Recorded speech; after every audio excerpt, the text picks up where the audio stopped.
اس کے چہرے پر جھکا اسے دیکھ رہا تھا۔ زرمین کتنے ہی پل خالی خالی نگاہوں سے اسے دیکھتی رہی، پھر جیسے ہوش میں آئی اور راہیم نے آہستہ سے اسے اٹھا کر بٹھایا۔ تم ٹھیک تو ہو؟ پریشانی سے سوال پوچھا۔ زرمین کے حواس آہستہ آہستہ کام کرنے لگے تھے۔ اس نے بے حد حیرت اور بے یقینی سے راہیم کو دیکھا۔ آپ سگریٹ پیتے ہیں؟ یہ وہ پہلا سوال تھا جو اس نے 12 سال بعد راہیم سے کیا، اور راہیم کو لگا کسی نے اس کا کلیجہ مٹھی میں دبوچ لیا ہو۔ اس نے فوراً نفی میں سر ہلایا۔ خدا کی قسم آج کے بعد کبھی نہیں پیوں گا۔ وہ کیسے بھول گیا یہ تو زہر تھا اس کی بیوی کے لیے۔ یہ بالکل موت تھی۔ زرمین کو لگا جیسے وہ رو رہا تھا کہ اس کی آواز بھیگی ہوئی تھی۔ یہ دیکھ اس کے دل کو کچھ ہوا، فوراً راہیم سے دور ہوئی۔ راہیم نے اس کا یہ گریز کرنا نوٹ کیا، دل کو دھچکا لگا۔ زری اسے تڑپ کر پکارا، اور وہ سالوں بعد اس کی پکار پر تڑپی تھی۔ آنکھوں سے آنسو جھرنوں کی صورت جاری تھے۔ کتنے سال میں نے آپ کا انتظار کیا، آپ کیوں نہیں آئے؟ وہ اسے سوال پوچھ رہی تھی۔ راہیم کی آنکھوں میں زخمی کانچ کی کرچیاں چبھ گئی۔ وہ کہاں اسے روتے ہوئے برداشت کر سکتا تھا۔ آج کے بعد تمہیں چھوڑ کر کہیں نہیں جاؤں گا، ایک پل کے لیے بھی نہیں چھوڑوں گا۔ اس کے لہجے میں کتنی تڑپ تھی، وہ زرمین صاف محسوس کر سکتی تھی۔ وہ بس اپنے آنسو قابو کرنے کی کوشش کر رہی تھی، کچھ نہ بول سکی۔ راہیم نے خود پر قابو پایا، پھر اپنا ایک ہاتھ پھیلایا۔ ادھر آؤ میرے پاس۔ اس کے لہجے میں صرف اور صرف محبت تھی، اور زرمین سالوں بعد اس لہجے سے متعارف ہوئی تھی۔ وہ بچپن میں بھی ایسے ہی کیا کرتا تھا۔ جب بھی زرمین اس سے ناراض ہوتی تو اسے ایسے ہی منایا کرتا تھا۔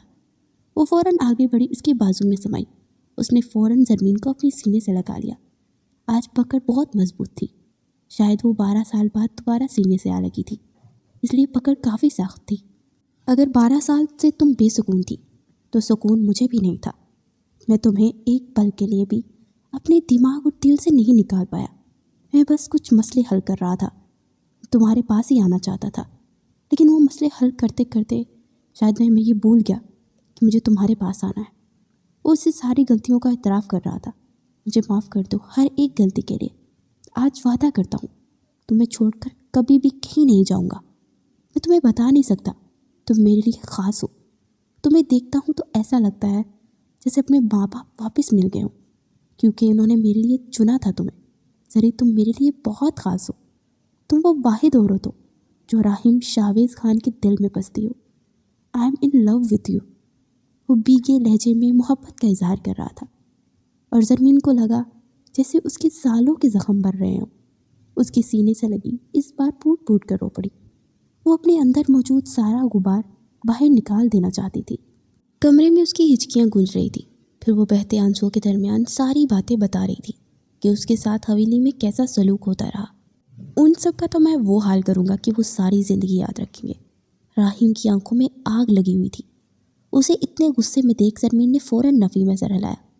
نہیں، آپ ایسا کچھ نہیں کریں گے۔ وہ ہمارے تایا ہیں، انہوں نے جو کیا ان کا ظرف تھا، لیکن ہم ایسا کچھ نہیں کریں گے۔ انہیں صرف دولت سے سروکار ہے، انہیں صرف وہ حویلی چاہیے، وہ حویلی جو بابا نے میرے نام کی تھی۔ لیکن میں اسے بیچ نہیں سکتی، کیونکہ اس کے لیے آپ کے دستخط ضروری ہیں۔ آپ میرے شوہر ہیں، آپ ان کو دے دیں، ہمیں کچھ نہیں چاہیے، بس میں آپ کے ساتھ رہنا چاہتی ہوں۔ وہ اپنے آنسو پوچھتی اس وقت بہت معصوم لگ رہی تھی۔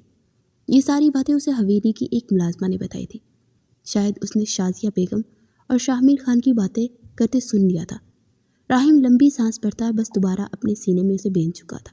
تم چاہتی ہو تو چھوڑ دوں گا، تمہاری خاطر کچھ بھی کروں گا، لیکن آج کے بعد تم مجھ سے ریکویسٹ نہیں کرو گی، حکم چلاؤ گی۔ اور وہ کیا لکھا تھا خط میں کہ تم مجھ سے ریکویسٹ بھی نہیں کر سکتی؟ ایسی بات کیوں لکھی تھی؟ راہیم کسی بچے کی طرح سوال پوچھ رہا تھا، اور زرمین کے پاس جواب دینے کے لیے کچھ نہیں تھا۔ مجھے کیا پتا آپ میرے ہیں یا نہیں، اس نے اتنی تکلیف سے کہا کہ راہیم کے دل کو بے ساختہ کچھ ہوا۔ خبردار، اگر آئندہ اسی بات کہی، میں صرف تمہارا ہوں، تمہارا ہوں، اور تمہارا تھا، اور تمہارا ہی رہوں گا۔ یہ میرا تم سے وعدہ ہے۔ صبح چلیں گے ہم اپنے گھر اسلام آباد۔ میرا گھر بہت خوبصورت گھر ہے، انفیکٹ وہ ہمارا گھر ہے۔ راہیم ہلکا پھلکا محسوس کر رہا تھا، اس لیے مسکرا کر گویا ہوا۔ اس کی بات سنتی زرمین کو بھی تجسس ہوا۔ کیا سچ میں ہمارا گھر؟ اس نے حیرت سے پوچھا۔ راہیم نے آہستہ سے اسباب میں سر ہلا دیا۔ بالکل ہمارا گھر، اور تم ہوگی اس کی مالکن۔ وہ بہت بڑا اور بہت خوبصورت بنگلہ ہے، اور تو اور ہمارا بہت خوبصورت ہوٹل بھی ہے۔ میں تمہیں سارا ہوٹل دکھاؤں گا، راہیم نے کسی بچے کی طرح ایکسائٹیڈ ہو کر کہا۔ زرمین بے ساختہ مسکرائی، اس کے مسکراتے دیکھ جیسے راہیم کے سینے میں ٹھنڈک اتر آئی۔ وہ بے خود ہوتا آگے بڑھا، اس کے ماتھے پر لب رکھ کے۔ زرمین کی مسکراہٹ اچانک حیرانگی میں بدلی، وہ ساکت رہ گئی۔ اس کے لمس تھے جسم میں سپارک ہوا تھا۔ وہ دوبارہ اس کے قریب ہوا اور محبت سے اسے ساتھ لگائے اس کے بالوں میں انگلیاں چلانے لگا۔ زرمین بھی پرسکون ہوتی اس کے سینے پر سر رکھ کے سو گئی تھی۔ اس کے سونے کے بعد راہیم نے اسے سیدھا کیے بیڈ پر لٹایا، اس پر کمبل ٹھیک کیا، پھر دوبارہ اس کے ماتھے پر لب رکھے۔ جسم اور روح میں سکون اتر آیا تھا۔ وہ ہمیشہ سے اس کی تھی اور دونوں کے درمیان انڈرسٹینڈنگ تو بچپن سے ہی تھی، بس درمیان میں یہ 12 سال ایک لمبا فاصلہ بن کر آ گئے تھے۔ لیکن اس کا مطلب یہ نہیں تھا کہ ان کی بانڈنگ اور انڈرسٹینڈنگ میں کوئی ڈیفرنس آ گیا تھا۔ راہیم نے اپنا موبائل پکڑا اور اب وہ پولیس اسٹیشن فون کر کے تایا اور اس کے بیٹے کو آزاد کروا رہا تھا۔ اس کی بیوی نے جو کہا تھا ویسا ہی ہوگا اس کے لیے۔ وہ اتنی خاص تھی کہ اس کے لیے کچھ بھی کر سکتا تھا۔ اگلی صبح کا آغاز ہو چکا تھا۔ جب وہ سو کر اٹھی تو راہیم کمرے میں نہیں تھا۔ وہ فریش ہوتی واش روم سے باہر نکلی تو راہیم کمرے میں داخل ہو رہا تھا۔ میں تمہارے لیے کچھ شاپنگ کر کے لایا ہوں، چلو یہ کچھ ڈریسز ہیں، جو اچھا لگے وہ پہن لو، پھر ہم اسلام آباد جا کر تمہارے لیے باقاعدہ شاپنگ کریں گے۔ راہیم نے مسکراتے دوبارہ اسے اپنے ساتھ لگائے، ساری بات بتائی۔ زرمین کو لگا جیسے اس کی زندگی کی بہاریں لوٹ آئی ہیں۔ اس نے اپنی زندگی کے 12 سال صبر کیے گزارے تھے، خدا نے اسے اس کے صبر کا پھل بہت خوبصورت دیا تھا۔ زرمین نے وہ بیگ پکڑا اور میں سارے ڈریسز دیکھنے لگی، پھر ایک خوبصورت لانگ پرپل کلر کی فراک پکڑ کر واش روم میں چلی گئی اور 2 منٹ بعد وہ ڈریسز چینج کیے باہر نکل رہی تھی۔ اس فراک میں وہ بہت خوبصورت لگ رہی تھی۔ راہیم نے اپنی جیب سے اپنا والیٹ نکالا اور بے سکتا اس کے سر سے کتنے ہی نوٹ وار دیے، اس کا صدقہ دیا۔ اس کی حرکت زرمین کی آنکھوں میں آنسو لے آئی۔ اس کی آنکھوں میں آنسو دیکھ راہیم نے فوراً نفی میں سر ہلایا۔ بس آج کے بعد تمہارا یہ رونا بند، آج کے بعد تمہیں کبھی بھی روتا نہ دیکھوں زری۔ وہ نرمی سے ٹوکتے ہوئے اپنا سارا سامان سمیٹ رہا تھا۔ پھر کچھ ہی دیر بعد وہ دونوں اسلام آباد کے لیے نکل گئے۔ کیونکہ زرمین کا پاسپورٹ نہیں تھا اس لیے وہ بائی ایئر نہیں جا سکتے تھے، سو راہیم نے بائی روڈ جانا ہی مناسب سمجھا۔ کتنے ہی گھنٹوں کا سفر طے کیے وہ لوگ اسلام آباد کی حدود میں داخل ہو چکے تھے۔ وہ سب سے پہلے زرمین کو گھر لے آیا۔ وہ ڈیفینس میں بنا بہت خوبصورت اور بہت بڑا گھر تھا، 3 منزل عمارت، وہ حویلی سے بھی بڑا محل تھا۔ وہاں کام کرنے والے ڈھیروں ملازم تھے۔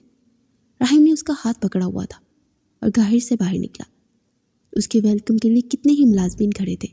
ویلکم میم، ساری فیمیل اسٹاف نے اسے ویلکم کیا، اور اتنا پروٹوکول دیکھ زرمین کی آنکھیں حیرت کی زیادتی سے گنگ رہ گئی۔ راہیم اس کا ہاتھ پکڑے اندر لے کر جا رہا تھا۔ اس کے پیچھے یہ سارے ملازمین تھے۔ آپ کھانا لگوائیں، ہم فریش ہو کر آتے ہیں۔ اس نے ایک ملازمہ کو مخاطب کیا، پھر زرمین کا ہاتھ پکڑے سیڑھیاں چڑھ گیا۔ وہ بہت خوبصورت بنگلہ تھا، سارا گولڈن اور بلیک کلر کے امتزاج کے ساتھ سجایا گیا تھا۔ وہ کمرے میں داخل ہوا، اس کے پیچھے زرمین بھی داخل ہوئی۔ وہ اتنا شاہانہ روم دیکھ زرمین کی تو آنکھیں چمکی تھی۔ اس نے زندگی میں اتنا خوبصورت کمرہ نہیں دیکھا تھا۔ اس نے کمرے کی سیٹنگ بہت خوبصورتی سے ترتیب دی تھی۔ وہ دروازہ بند کیے پلٹا تو دیکھا زرمین حیرت سے سارا کمرہ دیکھ رہی تھی۔ اس کے پاس آیا، اسے اپنے حصار میں لیا۔ اس کے لمس سے وہ ہوش میں آئی۔ ایسا کیا دیکھ رہی ہو؟ راہیم نے محبت سے سرگوشی کی۔ دیکھ رہی ہوں میری قسمت کتنی خوبصورت ہے۔ وہ واپس پلٹی تو چہرے پر مسکراہٹ تھی۔ تمہارا شوہر بھی بہت خوبصورت ہے، اور کبھی غور کرو تو، راہیم نے شرارتی انداز میں کہتے اسے چھیڑا۔ وہ نہ چاہتے ہوئے بھی ہنس پڑی۔ سارے کمرے میں اس کی ہنسی گونج رہی تھی۔ راہیم آگے بڑھا اور دوبارہ اسے اپنے سینے میں بھیجا۔ تم جانتی ہو تم میرا سکون ہو، اس نے محبت سے سرگوشی کی، اور زرمین کو آج معتبر ہونے کا مان مل گیا تھا۔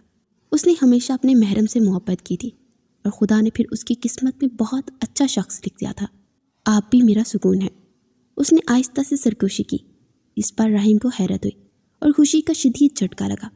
پھر وہ دلکشی سے مسکرایا اور اس کے ماتھے پر لب رکھ دیے۔